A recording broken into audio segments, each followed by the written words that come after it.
Bonjour, bienvenue à toi aujourd'hui. On pourrait se retrouver sur le balcon aujourd'hui avec un bon verre de limonade en train de faire le message lumière. Ce serait très bien pour ce que j'ai à te partager aujourd'hui. C'est en lien avec une émission de radio que j'ai écoutée en fin de semaine avec ce qu'on a vécu la semaine dernière et avec l'Évangile d'aujourd'hui. Savais-tu qu'il y a un festival du film qui se déroule présentement à Percé, au Québec? Et à ce festival, il y a un monsieur, Élie Laliberté, le papa de Lucas, qui présente un nouveau film, un court-métrage ou un long-métrage sur son fils. Et il a intitulé le titre, comme titre, Lucas, une espèce humaine en voie de disparition. Lucas est atteint de la trisomie 21 et il a 23 ans aujourd'hui. Il semble, à la description de son papa, être un jeune homme merveilleux. Son papa disait dans l'entrevue, quand les gens aujourd'hui apprennent que leur enfant, qui porte la trisomie 21, 90% des parents vont demander l'avortement.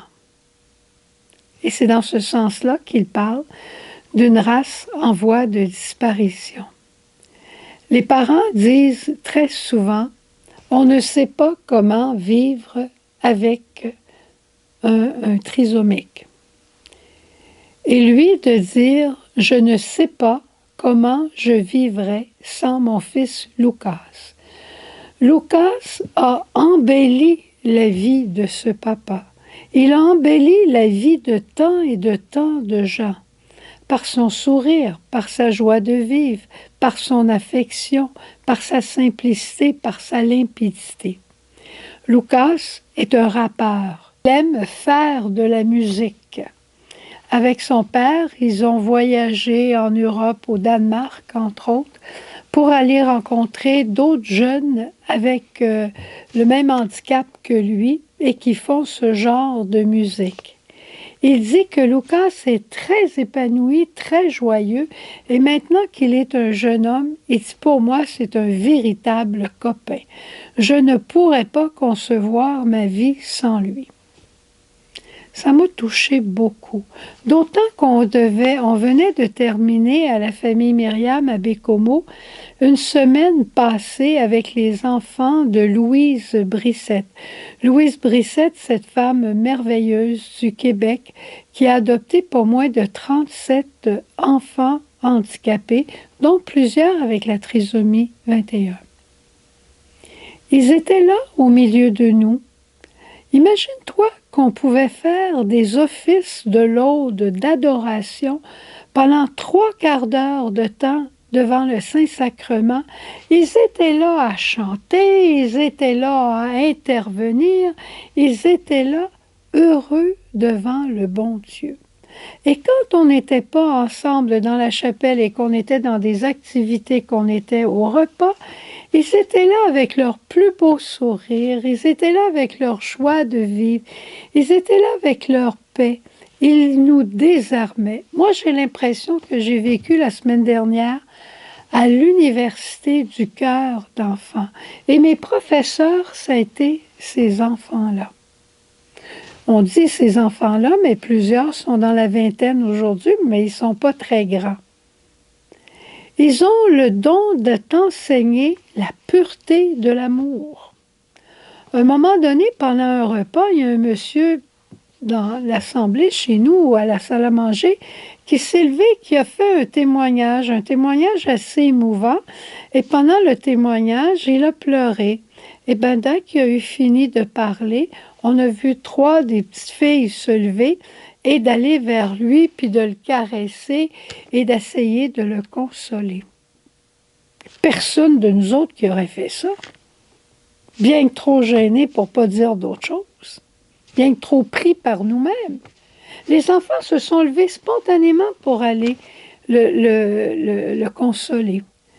Un crie, l'autre crie pas, puis personne bouge. Personne est surpris de l'attitude de l'autre. C'est incroyable ce qu'ils peuvent nous enseigner.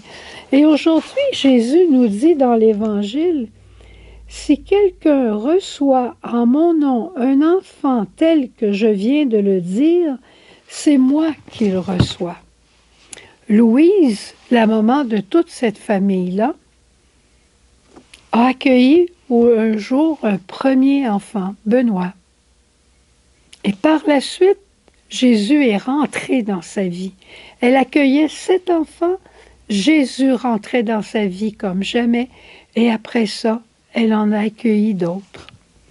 J'ai vu au départ, il y en a 2 qui sont restés avec nous pour 2 jours supplémentaires. Puis il y en a une, Gabrielle, qui est arrivée vers Louise, vers sa maman, puis elle lui a dit, Maman, est-ce que je peux rester? Moi aussi, j'aimerais tellement ça rester avec le reste de la famille.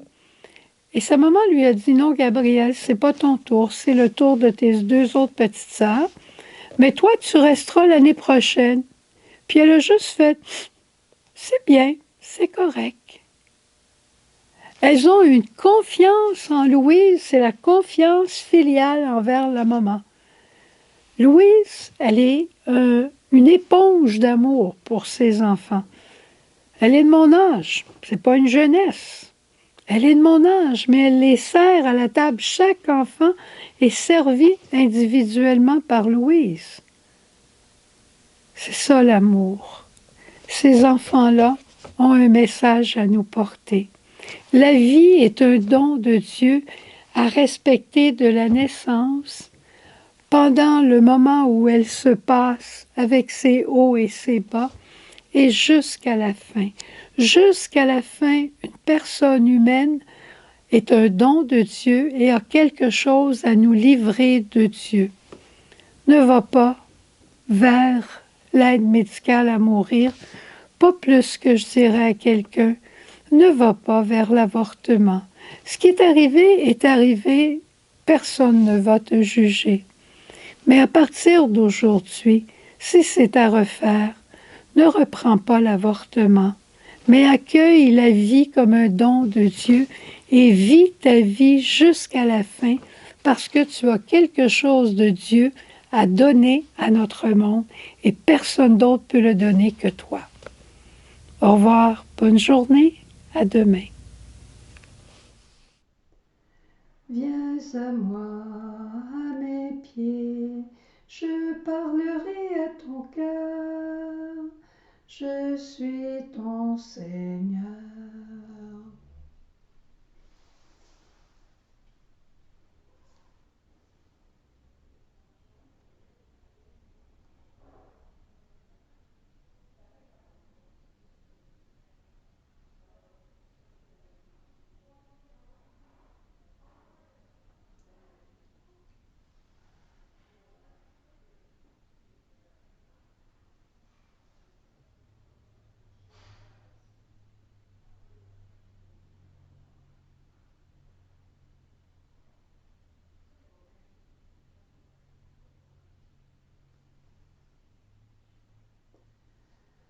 Douce Marie, que je t'aime, ô doux Jésus, je t'adore. Douce Marie, que je t'aime, ô doux Jésus, je t'adore.